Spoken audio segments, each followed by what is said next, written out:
Hi, everyone. My name is Mart McClellan, and I am president of Mac Wealth Management. And on behalf of my partner, Tim Stride, and the Mac Wealth team, we welcome you to this episode of Mac Wealth Live. I can't tell you how excited I am to talk about this topic on student loan debt. I'm online quite a bit, and it's one of the hottest topics out there. There's a significant amount of student loans out there. It's not unusual for us to see people who have loans of 400, 500, 600,000, and even more. And so we're really, really excited to have what we believe to be the expert in this field, probably the leading company to deal with this problem of student loan and the burdens that it can cause for people. And we're going to welcome Dani and the Student Loan Tutor team. But before I really get into that, I'd like to just share just a couple of concepts that Tim and I have been sharing with orthodontists at a couple meetings here recently, at the Orthopreneurs meeting out in Vegas, as well as at the Mother of Pearls conference at Cape Canaveral Kennedy Space Center just this past weekend. We're talking about the exponential curve of life and the importance of understanding that when we make financial decisions, we have one shot at making the ultimate or the best decision. And when you make the right decision, you can reach what we call your maximum financial potential. That's the MFP. And every decision that you make today not only has an impact on today's world, but it also has a significant impact in your world in the future to the tune of millions of dollars of wealth. And when you look at this particular curve, this is the curve of a dentist of, let's say, from age in the horizontal from age 25 to 65. And you can see it takes a while for that curve to really take off. And really, the first 20 years of that curve, not a whole lot's happened, and it's kind of flat. And so when you're making decisions of how to invest in a business, how to pay off student loan debt, you may not be seeing a lot of the impact of this curve because it hasn't had time to grow. And if you pay off your debt incorrectly, there are pundits that you see on TV as well and online to say that, hey, let's pay off the debt as fast as possible and then start building wealth. Well, that's a very inefficient way of doing it. And what will happen is that you'll end up losing millions and millions of lost wealth, the dollars of lost wealth, because the last 10 years of that curve, over 50% of your wealth gets created. So when you make poor decisions, especially with student loan debt, certainly the numbers we're talking about this evening, this one decision alone will be a seven-figure decision for you in the future, because this is only up to age 65. And with longevity is the way it is right now, Tim and I are at a conference and they say longevity, if we can all live to the year 2030, the probability of us living to age 100 is actually very high. So there's going to be a lot of pressure on your assets to live or be available to use into the future. So our biggest risk is longevity. So you really need to understand the importance of how to manage this debt, because you don't want to pay off debt at the expense of your long-term wealth. Now, we're registered investment advisors, so we always have the disclaimer on these webinars. This is not financial advice. Please consult your advisor. Certainly, you can consult us as well if there's an interest in doing that. Past performance is no guarantee of future results. So with that being said, it's my distinct pleasure to pass the baton over to Dani Lynch. We have used their firm for a number of years now, right, Dani? Maybe 2 years or so, I think. And Yes. they've been an amazing strategic partner for us. This world is so confusing, and there's a lot of opinions and a lot of unknowns that people just don't understand. And their company has been doing it the longest of any of the companies. And I think you're really going to enjoy the message that she has and really hopefully give you some comfort and some understanding of the most efficient way to pay for your student loans. So with that being said, I'm going to share it over to you, Dani. That should load up. Awesome. All right. Welcome, everybody. Thank you so much for joining us this evening, and a special thank you to Macrowell for putting this webinar together. As Mart said, I'm Dani Lynch. I'm the Director of Business Development for a company called Student Loan Tutor. I'm really happy to be here with you guys today to discuss an important and sometimes boring topic. I'll try to make it fun, but it's navigating the complexities of student loan debt. So I'd love to get a sense of who's in the room here. So if you could please type in the chat, how many of you have federal loans over 100,000? And are any of you in here that have Parent Plus loans or are thinking of newly taking out federal loans so I can get a sense of that? Type in the chat, please, if you can. And then also, how many of you in the room have high payments and would love to see lower payments on your student loans? And that should be everyone in the room. Yeah, right. So I can't see the chat yet, but I'll take a look before I get started on the presentation because it really does give me a sense of where we're headed and want to make sure that I point out distinctive things if any of you do have Parent Plus loans in here. But today we're going to talk about federally backed repayment strategies. We'll discuss ways to leverage the debt, ultimately start to see it as good debt, also save money, and ultimately solve the financial aspect of your student loan debt. So my hope is that you feel lighter and certainly have a better understanding of what your options are moving forward. The presentation should only take about 20 minutes or so, and we're going to leave the questions for the end. So please make sure, because we're shortening the webinar, that you can stay because I definitely want to spend a lot of time on the questions you guys have. So I'm just going to take a look at the chat here before I share screen. Okay, amazing. All right, so let's dive in.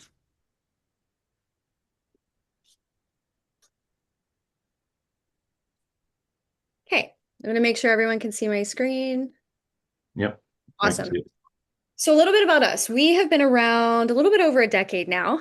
We are the longest running, longest standing student loan advisory company to date. What really sets us apart are two things primarily. So, one, we're fully compliant in all 50 states, which is extremely rare. That way, you know, when you're working with us, we're above board and by the book. And this is what allows us to work at a really high level. So, we work with associations, law firms, financial firms, so on and so forth. Mind that's muting? Thank you. The second thing that really sets us apart is we're the only ones in the US that offer full service loan management. What does that mean, right? So not only can we build out a strategy for you, we can actually go in and handle the filing and paperwork. Very similar to how you would utilize a CPA, right? You know, you get to a certain point with your taxes where you're like, I don't think I can do this on my own. You reach out to your CPA, they do the heavy lifting, they find you maximum savings, right? That's exactly what we do, but in the student loan space. Okay, that's the best way to describe it. What we want to always look at are four things primarily. So the first one is how can we keep your monthly payments low? Right? As we all know here, cash flow is extremely important, especially in the economy today, right? So, how can we improve cash flow while continuing to earn towards forgiveness and see maximum savings there? We also want to look at how can we reduce the overall loan cost, right? So, that would be if we can minimize interest accrual, great, maximize the amount of forgiveness that you see, and also mitigate the tax burden. So we're always going to be looking at that. How do we reduce the overall loan cost? We definitely want to make sure we're avoiding costly mistakes along the way, right? And then also building wealth, which we're going to go over today. Leveraging the debt to build wealth and also prepare for the tax implications should you have one at the end. So when you take out, and I did see someone has a kid that's about to go to school. So this is going to be applicable for you and for your kid. Okay. So when you take out federal student loans, you have two avenues that you can take. The first avenue is called a balance-based plan. So this is what all loans are defaulted into, right? This is that traditional loan, fixed rate of interest, front-loaded, hard to get ahead of. If this was the only avenue, then yes, you would absolutely want to pay this off as quickly as you can. That's the old way of thinking, right? Because we have a second avenue. And the second avenue is available for anyone that has federal loans, despite the tax bracket or profession you're in.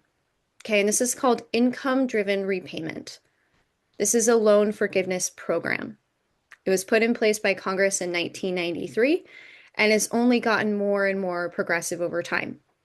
even with the big, beautiful bill, the fundamentals of this program are still fully intact for current borrowers, which is pretty incredible, right? Hmm. So let's go over the program because it's the only program of its kind. So this may seem kind of confusing and bizarre to you, right? If you've never heard of it before. So in this program, and this is still through the Department of Education, payments are based on discretionary income. So they're looking at household size and taxable income every year to determine what is your monthly payment on your student loan going to be. So automatically way more flexibility in this program, right? The icing on the cake is they allow for a $0 payment for current borrowers to be considered active and on time. Okay, which is pretty wild. The second fundamental piece of this program is it does require work. Every single year, it does require annual recertification. And that is actually what we would do for you if you became a client, right? We want to make sure we're filing strategically and on time. And then the last piece to this program is understanding your loan term. This is going to be different for every single person on this call today.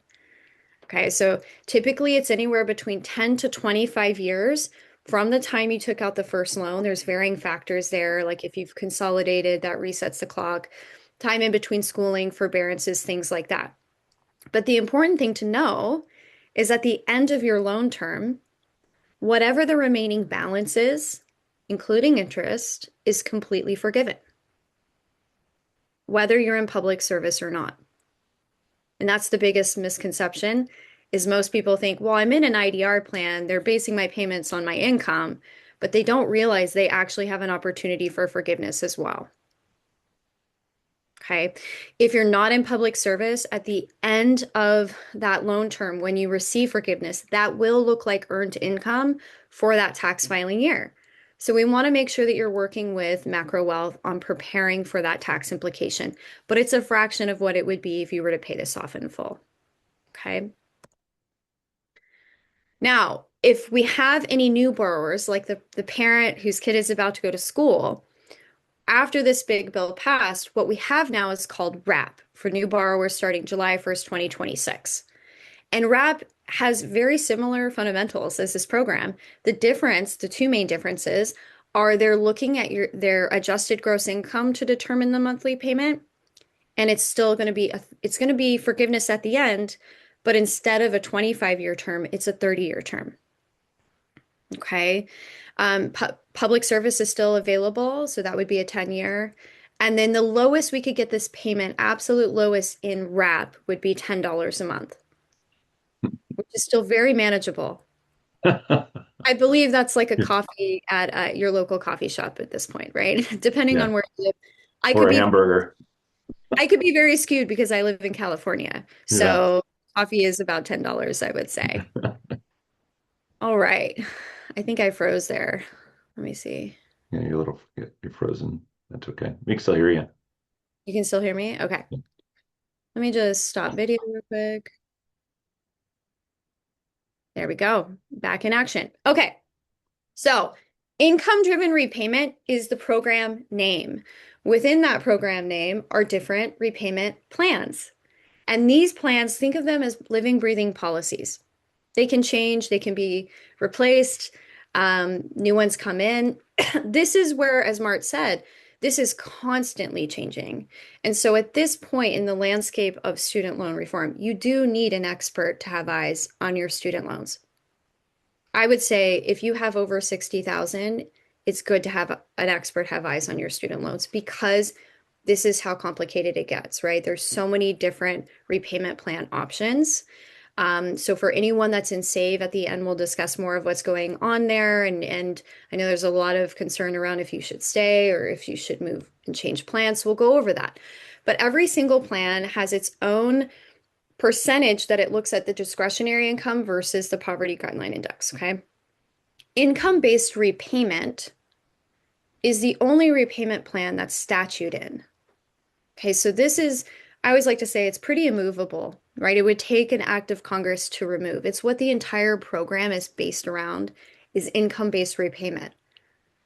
So for all of our clients, since we've been in business, we've always given them a plan A, that plan A of whichever the repayment plan that's going to be best for them, and then the plan B, which is IBR, because we know it's the backup plan, right? So starting July 1st, 2021, that's going to be the only repayment option for current borrowers is IBR.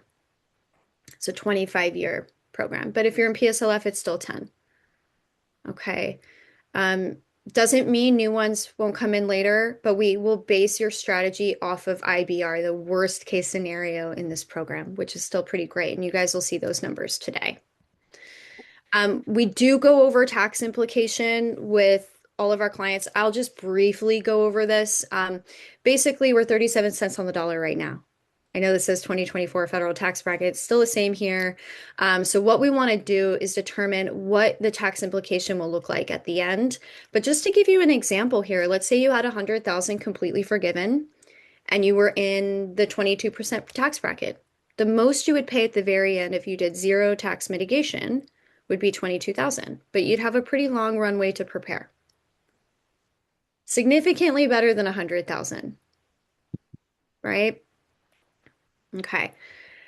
So let's go over what is looked at when you're filling out the application for this program. If you were to do it on your own, these are the common mistakes that I see. Okay, the first is household size. So when most people are filing, again, they're not working with an expert, their payments get really high in this program, so they think they don't qualify. Oftentimes, this is where it starts. So the Department of Education and the IRS are two separate governing bodies, right? They have different rules, regulations.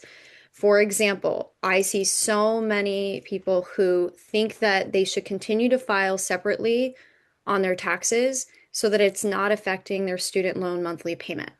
However, Department of Education, again, has a different way of viewing household size. For example, you do have an opportunity to file jointly on taxes and actually claim no reasonable access to your spouse's income, which will keep your income separate through the Department of Education's eyes. So that's one thing that I see is that common misunderstanding around that part is how your filing status with your taxes and how it relates to your student loan monthly payment. The second mistake I see often is the household size number. Most people are like, well, I claim them as dependents and this and that. Well, the Department of Education actually allows you to include anyone you're living with now or anyone you're supporting even half the time. So, like cell phone bill, car payment, so on and so forth, groceries, things like that. Also, unborn children. So, with everyone that we do an evaluation with, I always go further into detail here to really get a true confirmation of what your household size will be. All right. Income reporting is the second thing that they look at to determine the monthly payment. And they're going to look at this every year. What most people do is they submit their tax returns and then just be done with it. That's simply the first prompt. It seems to be the easiest thing to do. Oftentimes people think that it's the only way to submit your income. What we do is we actually submit manually one piece of documentation for each source of taxable income. Okay. So in our strategy call, we'll go over we'll get a good understanding of what your income looks like, and then we're going to build a strategy around that. So what I will say is I see very often what most people think is they're actually just looking at what you've made for the year, right? Your adjusted gross income for the year. Actually, what they're looking at is the lowest drop. If you were to claim a drop, they're looking at the lowest drop in your discretionary income within a 90-day window of when you're submitting that recertification every year. Okay. So let's just give you an example. If you're W-2, we'd work with one pay stub, right, once a year and see if we can find a way to show that drop. Okay. And so about 98% of our clients are at a $0 active payment in this program just through working with their taxable income, whether they're W-2 or 1099. Okay.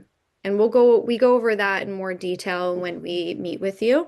I'm happy to also answer more questions at the end, but let's go over some numbers because this is the fun part, right? So, um, Oh yeah, it's fun. It's big. I'm gonna give It's you it's big. I'm going to give you quite a few examples because I did see in the chat that we definitely have some that are over 100,000. I'm not sure how high, but I know Wealth works with a lot of dentists. So I do want to show you an example of a case study of one of our dentists. They owed around 535,000.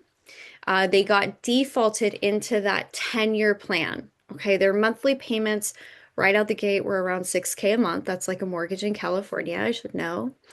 And their best case scenario, right, if they were to really work hard and pay that 6K a month over the 10 years, they're going to pay 723,000. Okay. Why do I say best case? I've been doing this a really long time. Most people will extend this out 20 to 30 years just to get that lower monthly payment to free up some cash flow, right? Now, obviously, that's going to increase the interest. So, I want you guys to look at plan two. Plan two is your worst case scenario. That is if IBR is the only repayment plan for the next 20 years. Okay.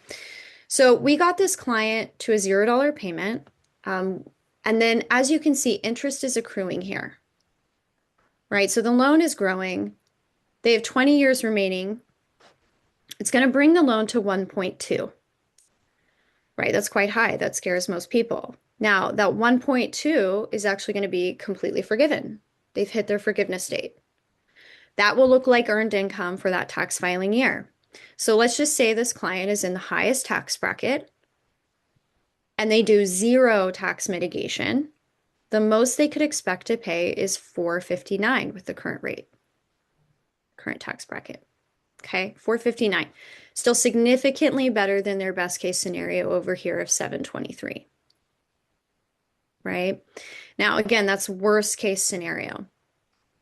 Now, we just freed up 6K for this client. If that was a stretch for them, even if they put half of that away, that 3,000 away, into an investment with their advisor, even conservatively at a 5% over those remaining years, and they're leveraging this debt, this becomes a $2 million decision,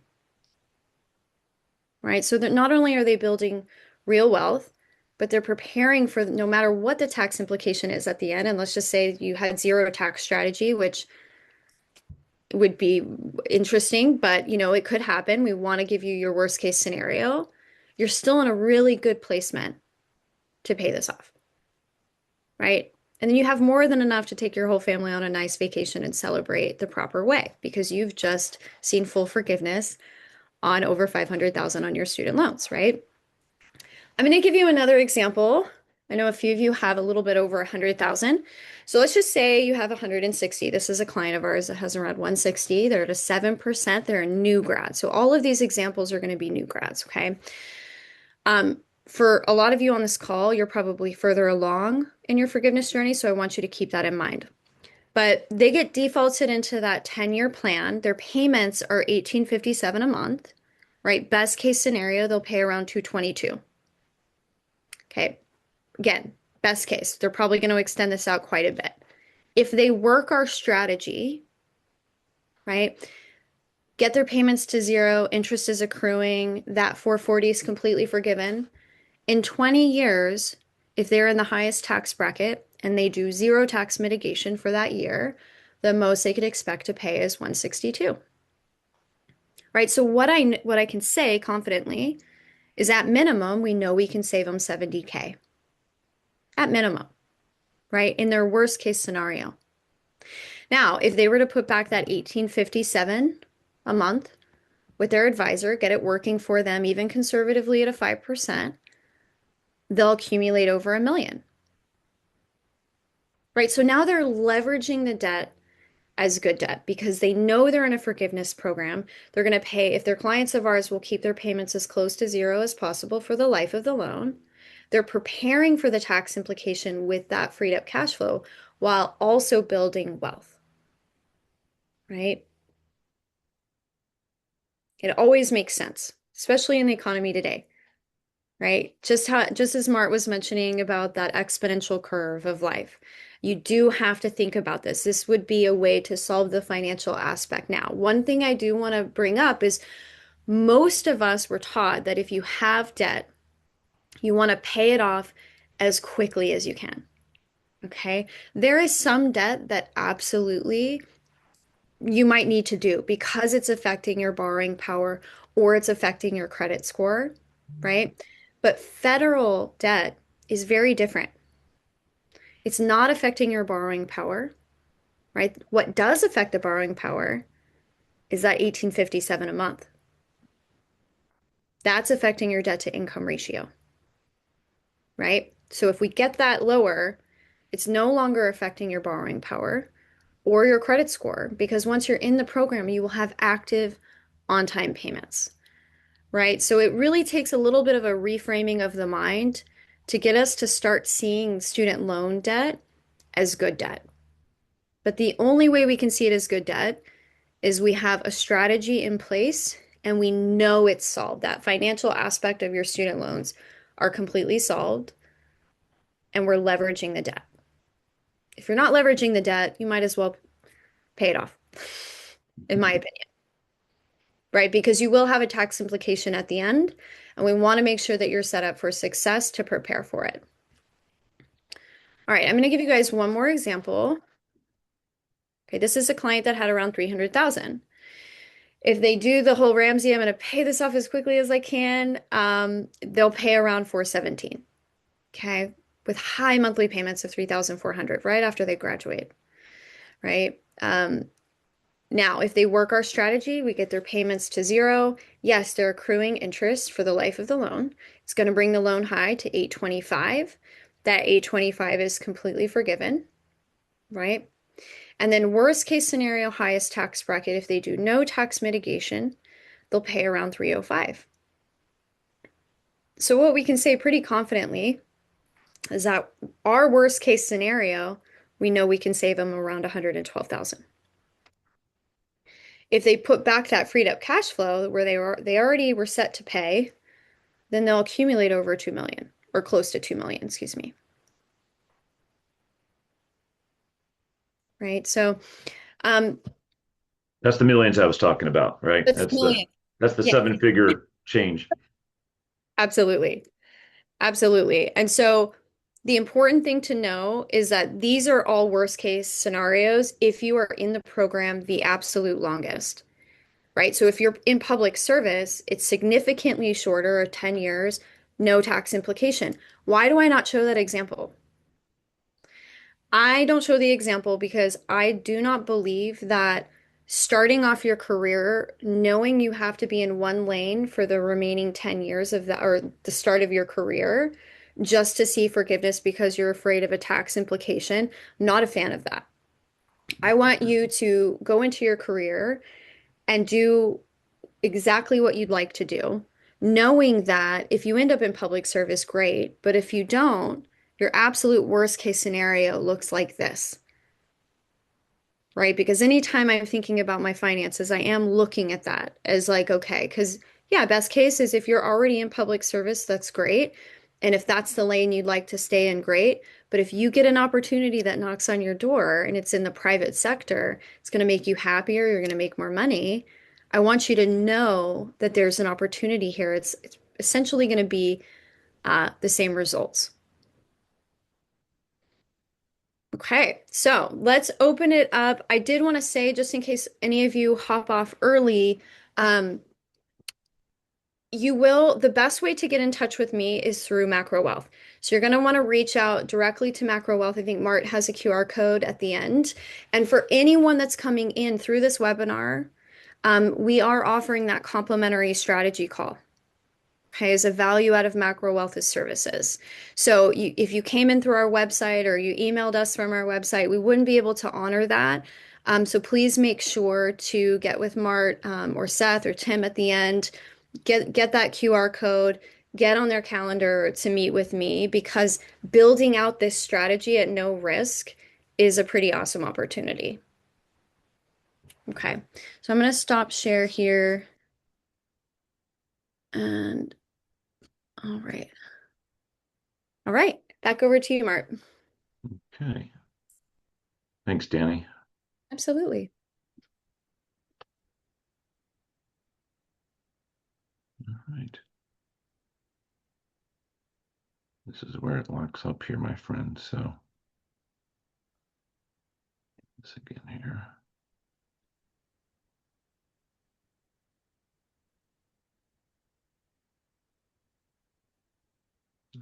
Do it this way. All right. Yeah. So hopefully you guys recognize the power of what Dani just shared with you.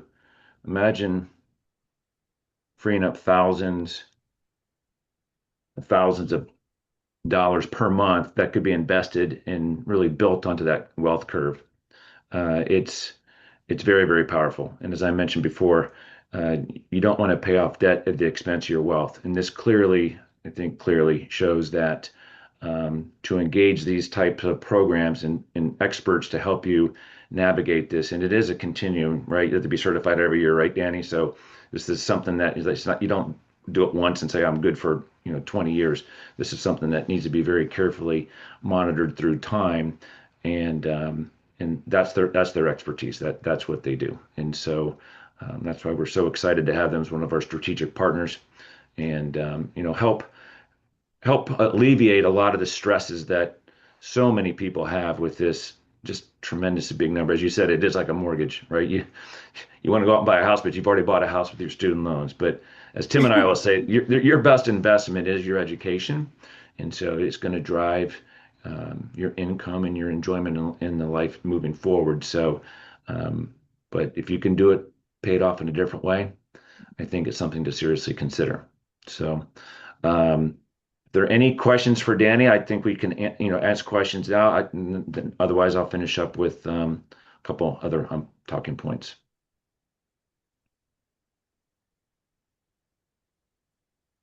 Yeah, are there any of you here that are not in an income-driven plan currently? Because I do see we have some medical, dental students. There is someone in here in the room that has a Parent Plus loan.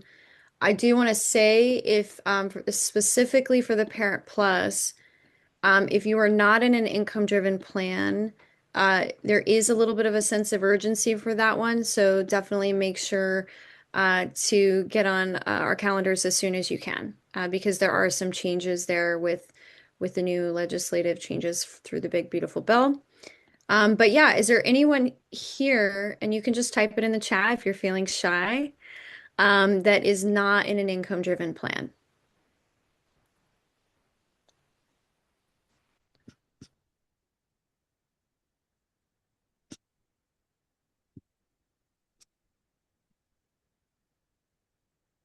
Okay, so Nope, all right. nobody's biting. It looks so then I would imagine everyone is in an income-driven plan. Yeah. Um, okay, so then how can we help, right? If you're already in an income-driven plan, what do we do? How can we support you? Well, for most of you, you are making, I would imagine, over 50,000 a year. If you are making over 50,000 a year, and let's just say that you graduated in 2020 or 2019, you are in for a real change, right? Because you've been in what I call the COVID bubble, where you had a pause for a really long time, interest wasn't accruing, you weren't making payments, right? You haven't felt the hurt there. Then Save happened. Everyone got in Save, maybe rode Save for almost a year, and then that injunction happened. So you've been in a forbearance or a pause for quite a long time. For some of you, maybe 4 years, and your research just keep getting extended out. So why meet with us, right? Well, there's a few things. So one, um, the poverty guideline index goes up every year for the most part. Our loan servicers have been a little bit behind, and some of them are going off of 2023 or 2024. For some of you, you haven't had to do that research, right? They just kept kicking it out. All of that is changing next year. It was going to change this year, and everyone's payments were going to go way up, and most of you got an email about that. And then we had an administrative change. When that happens, it's very common for a pause across all of the repayment plans to take effect. And then what that does is it kicks the recert out. So most of you, your recerts were kicked out to next year. Um, so that's number one. If you're making over 50K a year, your payments are definitely going to go significantly up.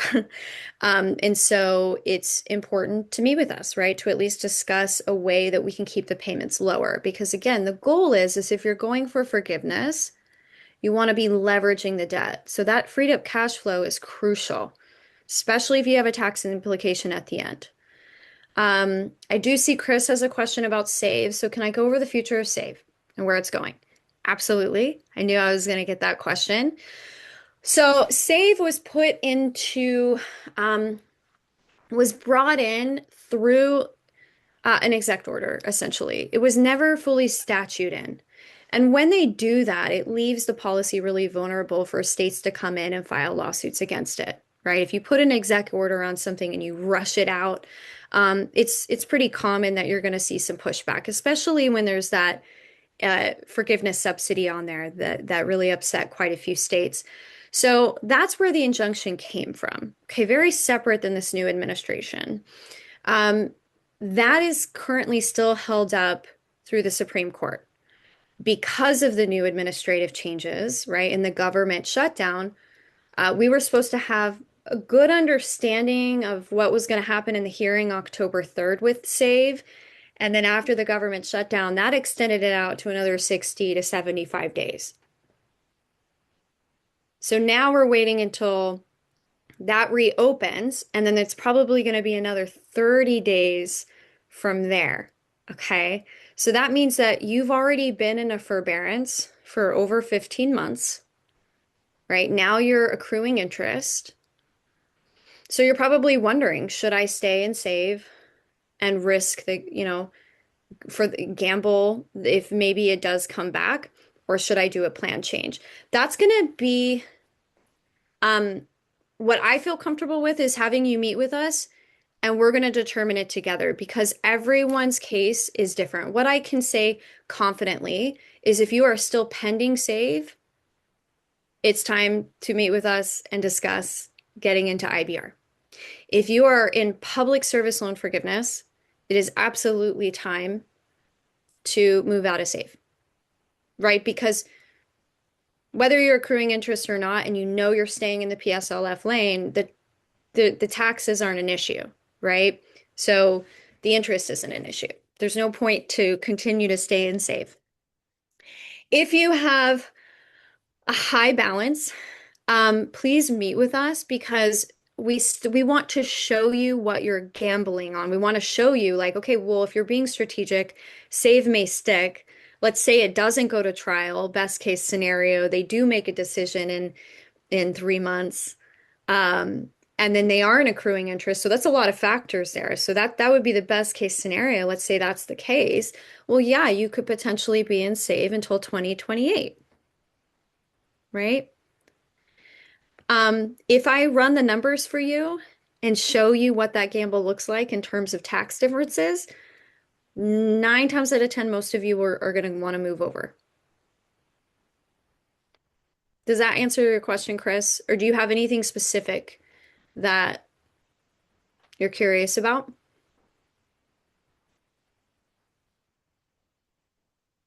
We have a quiet group today. Yeah, I thought that was explained pretty well. I mean, that is a common question. Okay. Yeah. So, Chris, if you're in Save, get on my books. I'll show you because I'm a numbers person. I would want to see what I'm gambling. For some people, it is absolutely worth it to see where it lands. Absolutely. Especially if they're a new grad, they have a high balance. I think, or a lot of orthodontists and dentists do. So we can show you what the numbers look like. So you really can make that executive decision. You're not just sort of wondering at that point. We'll run the numbers for you and show you what it looks like if you were to stay versus if we move you over now. Keep in mind, you're not counting time towards forgiveness right now. So let's just say Save goes to trial. It gets appealed, so it goes to trial. You've just tacked on 2 years to your forgiveness date. So that's 2 more years of interest accrual for that slight chance Save will stay. I don't want to say slight, but for that chance that Save stays. Okay. So something that we want to look at. It's a little bit of a chess game. Any other questions?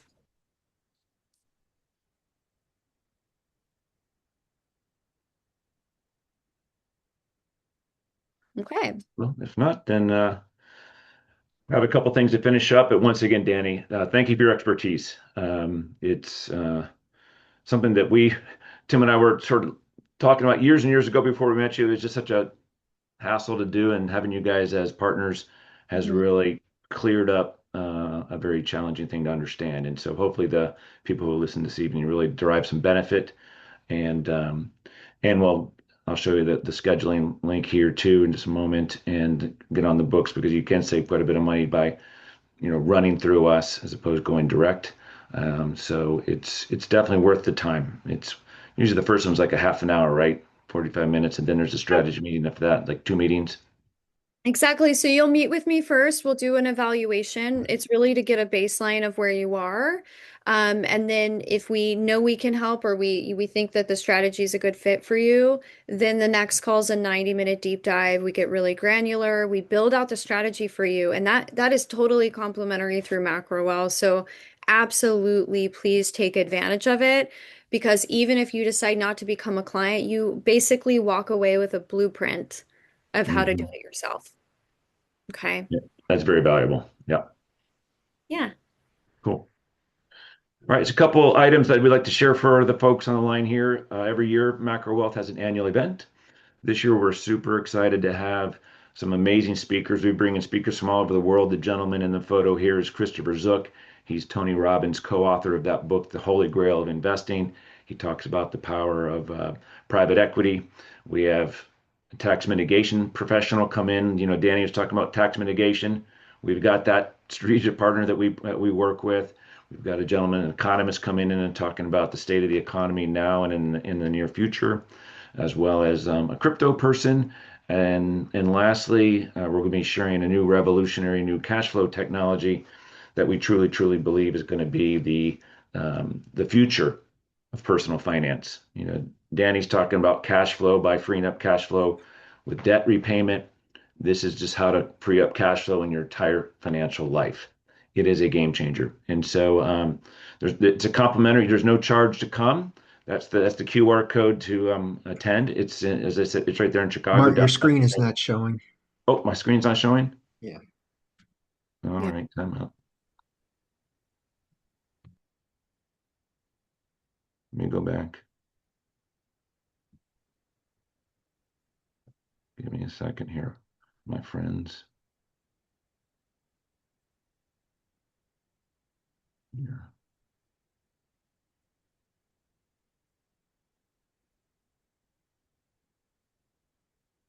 Thanks, Tim. Now is it showing? It's about to, I think. There we go. Now we can see it. Okay, sorry about that, guys. So this is the QR code if you'd like to attend the event. As I said, there's no charge to come. It's a full day event. If you're coming from out of town, we do have a architectural cruise that's also complimentary on Saturday. So would love to have you be part of our time. This is the code for scheduling.